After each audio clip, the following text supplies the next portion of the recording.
Hey, everybody, and welcome to The Deep Dive. Today, we're going to be talking about customer positioning. Yeah. And more specifically, how to get it right. You know, instead of just kind of guessing. We got a great presentation someone sent in called Data-Driven Positioning, How Research and Experimentation Drives Results in 90 Days. It's by Jeremy Epperson. And it's a long title.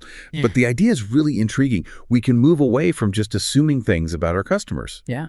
And we can actually use data to figure out, what messaging is going to resonate with them and really nail our positioning and do it all in just 3 months.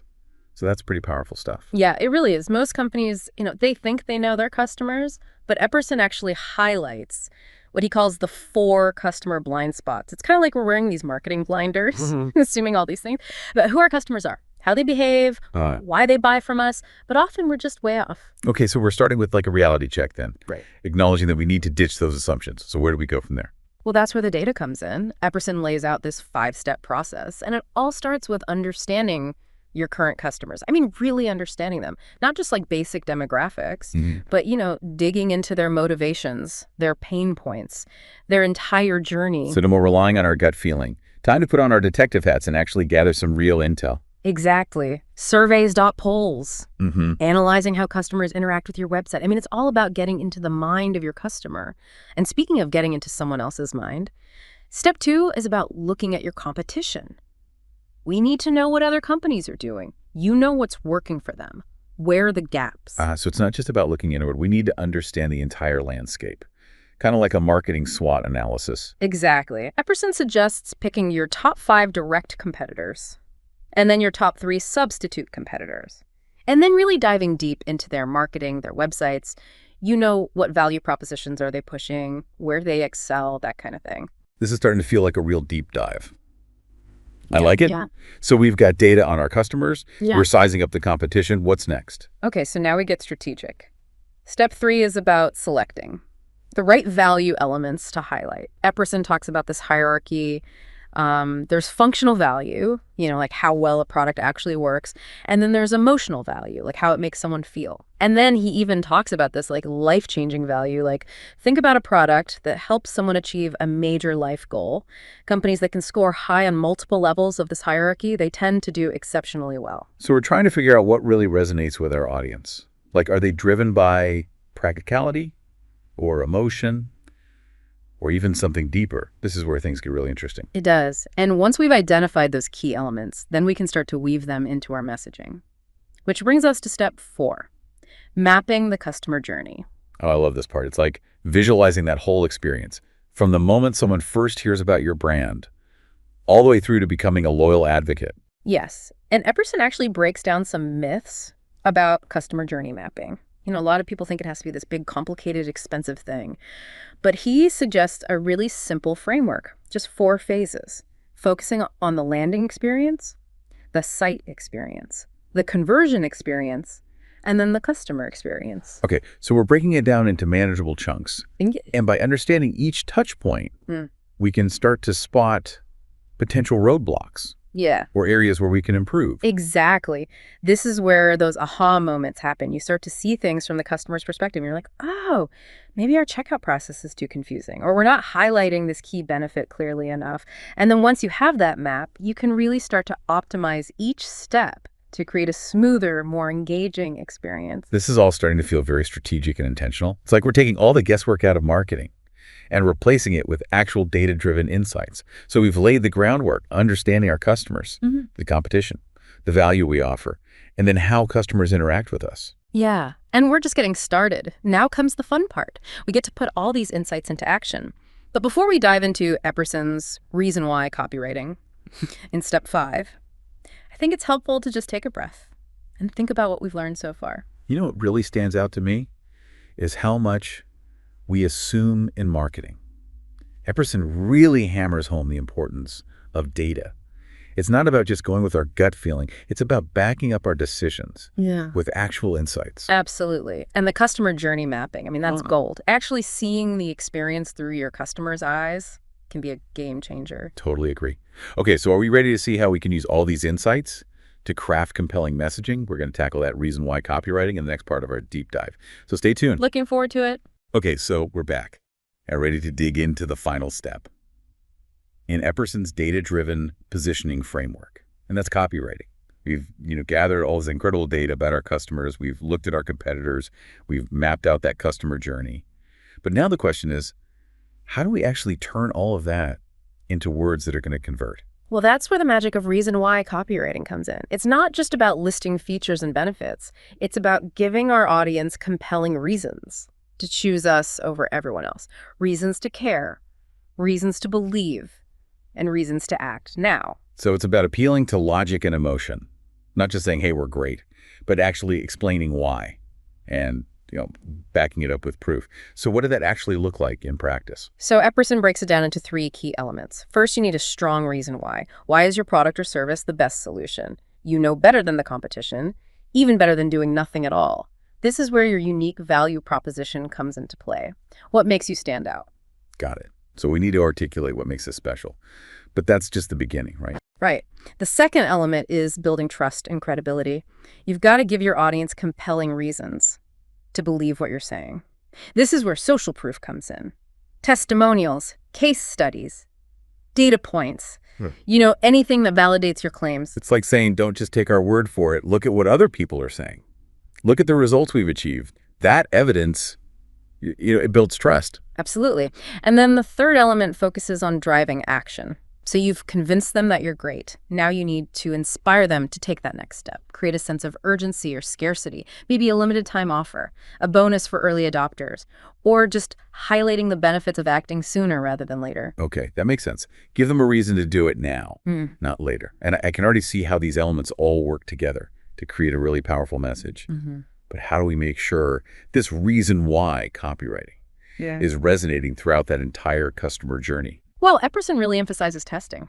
Test your messaging at every stage, from your initial ads and landing pages to your email sequences, even your post-purchase communications.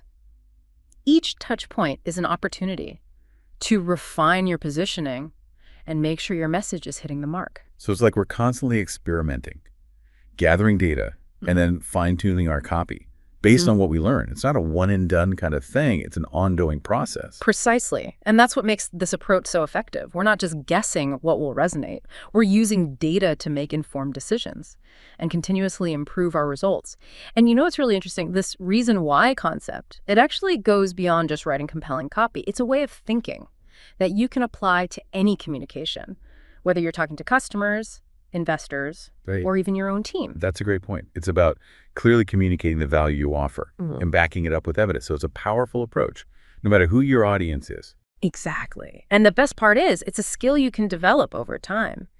The more you practice thinking about the why behind your message, the better you'll become at crafting really persuasive communication.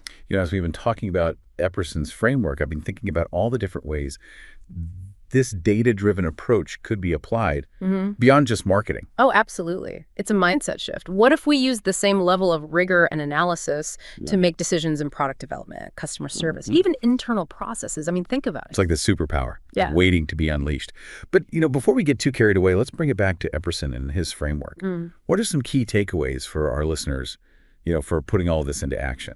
Well, he really stresses that it all starts with understanding your target audience. Who are they? What are their pain points? What are their motivations? What are their objections?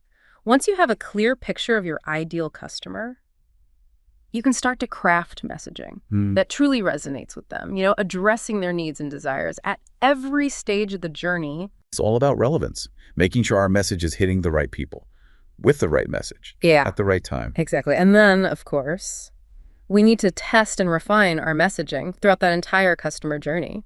Epperson gives some great case studies in the presentation, demonstrating how A/B testing and other experimentation methods can help you optimize your copy for maximum impact. It sounds like we're wrapping things up, but I feel like we've just scratched the surface of Epperson's ideas. He's given us a framework.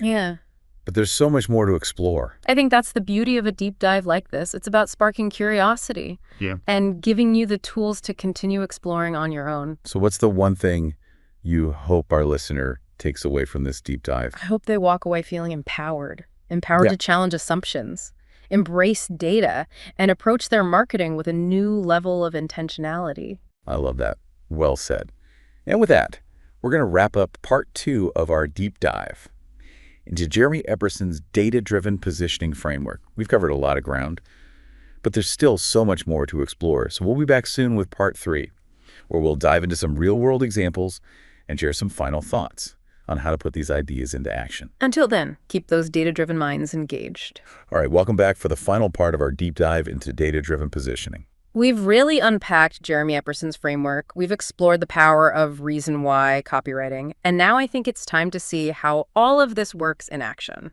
You know, one thing that strikes me is that Epperson's method, it almost feels like a counter movement to that whole move fast and break things philosophy that we see so much in business today. It's true. There's this constant pressure to launch quickly, experiment like crazy, and then iterate based on gut feeling. But Epperson's advocating for a more deliberate approach, right? One that's grounded in data and really understanding your customer. Exactly. He's saying slow down, gather those insights, and then make informed decisions rather than just chasing the next shiny object. And that really resonates with me. I mean, in a world where we're just bombarded with information and advice, it's so easy to get swept up in all the trends. And Epperson just reminds us to focus on those fundamentals. Understanding our customers, understanding our market, and knowing our strengths. It's about building a solid foundation based on data and then using that to craft a strategy for long-term growth. Right. You know, it's not about quick fixes or magic bullets. It's about creating a sustainable approach to success. And that's what I find so inspiring about this. Yeah. Epperson's framework isn't just about marketing. It's about adopting this data-driven mindset that can honestly transform every aspect of your business. I mean, think about it. Product development, customer service, internal processes, all of those areas can benefit from this same rigor and analysis that Epperson advocates for in marketing. Yeah, it's like we're unlocking a whole new level of awareness. We're seeing our businesses through this data-driven lens. And that's the challenge I want to leave you with. Don't just let this information sit there. Take action. Use Epperson's insights to drive real, tangible results in your business. Experiment.test. Iterate. And above all, keep learning. The marketing landscape is constantly changing. So embracing that culture of continuous learning is really the key to staying ahead of the curve. And remember, you're not alone in this. Connect with us on social media, share your experiences, ask questions. Let's keep this conversation going. Because ultimately, I think we all share those same goals. We want to build meaningful connections with our customers. We want to create successful businesses, and we want to make a positive impact on the world. And who knows, maybe we'll even have some fun along the way. Well, that's all the time we have for today. Thanks for joining us on this deep dive into data-driven positioning. Keep exploring, keep experimenting, and keep diving deep